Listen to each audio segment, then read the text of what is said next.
भले ही तुम्हारा आउटफिट या मेकअप कोई नोटिस करे या ना करे, but they will notice how you smell. देखो वो तो इंस्टेंटली नोटिस हो जाता है। सो इस वीडियो को मैंने 5 सेक्शंस में डिवाइड करा है, जहां पे I will be telling you how to smell good in summers. Part 1, body from inside. Stress, diet, hormones या फिर हाइड्रेशन लेवल बैलेंस नहीं है तो बॉडी ओडोर कैसे जाएगी। जब हम ज़्यादा स्ट्रेस्ड होते हैं या फिर एंजाइटी होती है ना, बॉडी एक अलग तरह का स्वेट प्रोड्यूस करती है, जिससे एक अलग तरह का बैक्टीरिया अट्रैक्ट होता है, जिसकी वजह से ना जो स्मेल होती है वो बहुत ज़्यादा स्ट्रॉन्ग हो जाती है। Make sure to add gut friendly foods, जैसे कि आप प्रोबायोटिक्स या फिर फाइबर ऐड कर सकते हो, और make sure to have enough waters, जिसकी वजह से जितना भी आपको गट हेल्थ इश्यूज होते हैं, बैक्टीरिया क्रिएट होता है, वो काफ़ी हद तक कम होगा, जिसकी वजह से ओवरऑल आपका बॉडी ओडोर जो है वो इंटरनली कम हो जाएगा। पार्ट 2, हाइजीन हैबिट्स, जो कि तुम्हें कोई नहीं बताएगा। सबसे पहले कि बॉडी वॉश लगा लेना इनफ नहीं होता है, तुम्हें मेक श्योर करना होता है जहाँ बैक्टीरिया ज़्यादा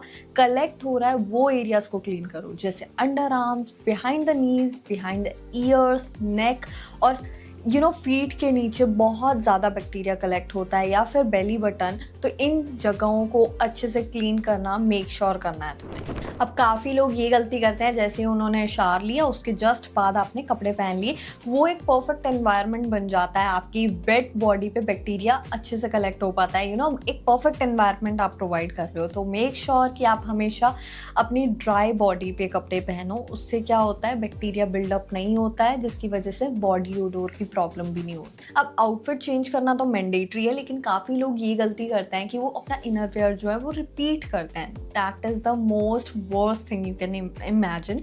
तो मेक श्योर आप क्लीन इनर वेयर पहनो व्हेनेवर यू फील लाइक। या अगर दिन में आपको दूसरी बारी भी चेंज करना पड़े, गो फॉर इट। और दूसरी चीज़, आप इस तरह के डिसइंफेक्टेंट में इन्वेस्ट कर सकते हो, आपको 200 या 150 में मिल जाता है, जिससे कोई भी बैक्टीरिया किसी तरह का भी बिल्डअप होता है तो वो काफ़ी हद तक रिमूव हो जाता है।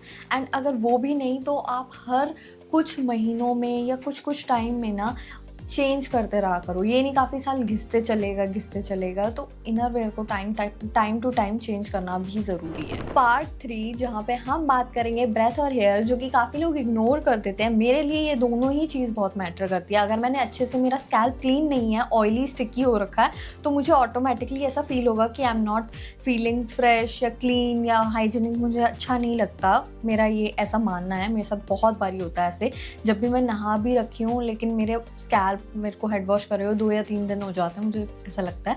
अब वो चीज़ हम आगे डिस्कस करेंगे। और दूसरी चीज़ होती है ब्रेथ। जब मैं किसी से बात कर रही हूँ, सडनली मुझे ऐसा रियलाइज़ होगा कि हाँ बैड ओडोर आ रही है, तो मैं कहीं ना कहीं डिसइंटरेस्टेड या ऐसे हो जाऊँगी कि नहीं, मुझे बात करना पसंद नहीं आएगा, मेरा बात से ध्यान भी हट जाएगा, और वो पूरा ध्यान मेरा कहीं ना कहीं होगा बैड ब्रेथ पे। तो वो दोनों चीज़ें कैसे फिक्स करनी है अब मैं बताती हूँ आपको। क्लीन स्कैल्प कैसे रखना है, ग्लाइकोलिक टोनर यूज़ कर सकते हो, जिसकी वजह से जितना भी बिल्डअप है, जितना भी गंक है हमारे स्कैल्प पे लगा हुआ, भले ही वो किसी तरह का डैंड्रफ या बैक्टीरिया या कुछ भी हो, XYZ, तो वो आपका बिल्डअप काफ़ी हद तक कम हो जाता है 15 मिनट हेड वॉश से पहले अगर आप उसको लगा लेते हो।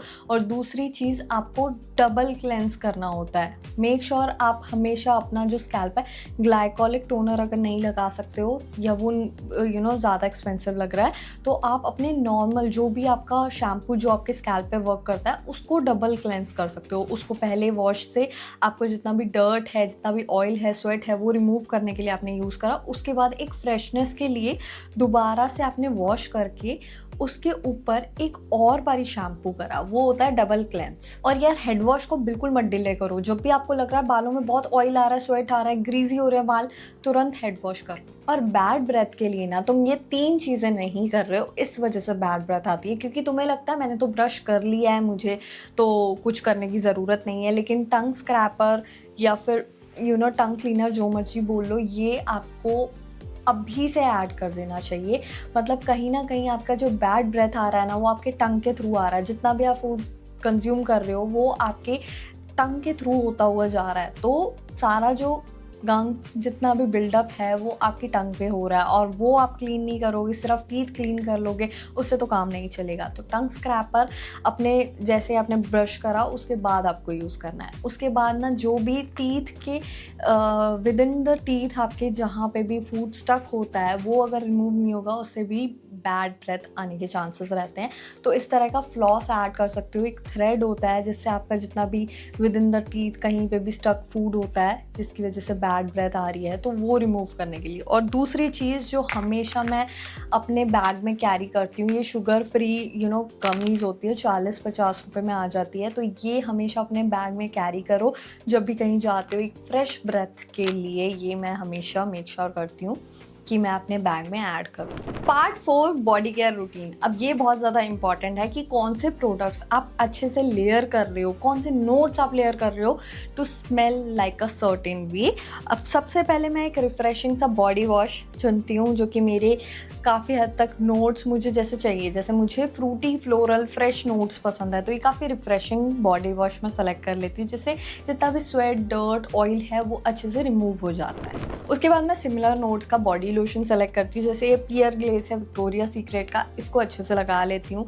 उसके बाद मैं लेयर करती हूँ एक बॉडी ऑयल जिससे स्किन ना और भी ज़्यादा हाइड्रेटेड हो जाती है। विंटर सीजन में तो मैं मेक श्योर करती हूँ, लेकिन जब समर सीजन आ जाता है कहीं ना कहीं बॉडी ऑलरेडी इतना ऑयल प्रोड्यूस कर रही होती है तब मैं इसको प्लस पॉइंट्स पे लगाती हूँ, पल्स पॉइंट्स पे लगाती हूँ, जैसे कि रिस्ट पे, बिहाइंड द ईयर्स, नेक या फिर बिहाइंड द नीज़, मैं ऐसे एरियाज़ पे ज़्यादा लगाती हूँ। उसके बाद मैं लेयर करती हूँ इसको एक ऐसी परफ्यूम के साथ जिसमें सिमिलर नोट्स हैं, जैसे कि ये स्किन बाय टाइटन न्यूड, ये मेरी फेवरेट परफ्यूम है, ये भी काफ़ी रिफ्रेशिंग है और इसको भी मैं लगाती हूँ तो काफ़ी अच्छा स्टे मुझे इसमें भी मिल जाता है। काफ़ी रिफ्रेशिंग नोट्स हैं, floral plus fruity sort of इसका जो फ्रेग्रेंस है। उसके बाद लाइट सा मिस्ट लेकर अपने कपड़ों पे लगा सकते हो जिसकी वजह से you will smell good entire day. Part 5 travel mini size kit जो कि मैं हर जगह कैरी करती हूँ to smell good the entire day, जिसमें सबसे पहले है माउथ फ्रेशनर जो कि मैं 1 से 2 बार खा ही लेती हूँ दिन में for the fresh breath. Then है टेल्कम पाउडर, इसका थोड़ा बड़ा पैकेज है लेकिन मैं छोटा बॉटल भी कैरी करती हूँ सो दैट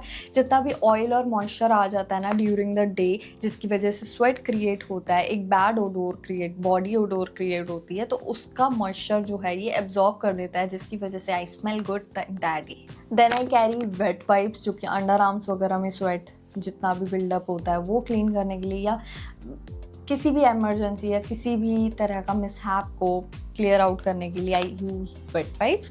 उसके बाद एक छोटा सा mini size perfume I always make sure to carry, जब भी मुझे एक टचअप चाहिए होता है तो मैं ये यूज़ करती हूँ। And also I carry blotting paper जिसकी वजह से फेस के अराउंड जितना भी ऑयल आता है वो काफ़ी हद तक कम हो जाता है, एब्जॉर्ब हो जाता है उसके। And yeah that is it for today's video. I hope you guys enjoyed it. If you liked it don't forget to like, share, comment and subscribe to my channel and I will see you guys in my next video.